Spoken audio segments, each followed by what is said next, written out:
ଆମ ବାଲେଶ୍ୱର ସାଂସଦ ପ୍ରତାପ ଷଡଙ୍ଗୀ ଅରବ ପ୍ରତାପ ନନା ଆଜି ଯାଇଥିଲେ ଝାଡେଶ୍ୱର ଗ୍ରୁପ ଅଫ ଇନଷ୍ଟିଚ୍ୟୁଟ କୁ ପତାକା ଉତ୍ତୋଳନ କରିବା ପାଇଁ ମୁଖ୍ୟ ଅତିଥି ଭାବେ।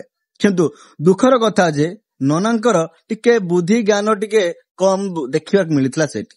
କାହିଁକି ନା ଯେତେବେଳେ ନନା ଭାଷଣ ଦଉଥିଲେ ସେ ସମୟରେ ବର୍ଷା ଜୋରସେ ହଉଥିଲା।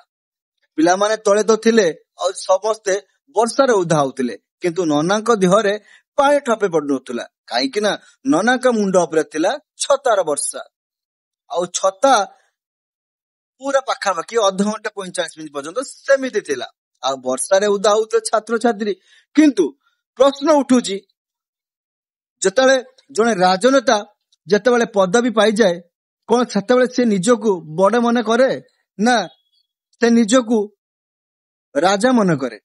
କାହିଁକି ନା କହିବାର ତାତ୍ପର୍ଯ୍ୟ, ନନା ତ ଯାଇଥିଲେ ପତାକା ଉତ୍ତୋଳନ କରିବା ପାଇଁ, ଭାଷଣ ବି ଦଉଥିଲେ, କିନ୍ତୁ ଯେତେବେଳେ ସାମ୍ନାରେ ଛାତ୍ରଛାତ୍ରୀ ମାନେ ଉଦା ହଉଛନ୍ତି ସେତେବେଳେ ଜଣେ ସାଂସଦ କେମିତି ଛତାର ତଳେ ଠିଆ ହେଇପାରିବେ? ଆପଣ ମାନେ ଆଜି ସମସ୍ତେ ଦେଖିଥିବେ ଯେ ଯେତେବେଳେ ଦିଲ୍ଲୀରେ ରାଷ୍ଟ୍ରପତି ଯେତେବେଳେ ତାଙ୍କ ବାସଭବନ ନିକଟରେ ପତାକା ଉତ୍ତୋଳନ ହଉଥିଲା ସେତେବେଳେ ସେ ଉଦା ହେଇକି ଯାଇଥିଲେ।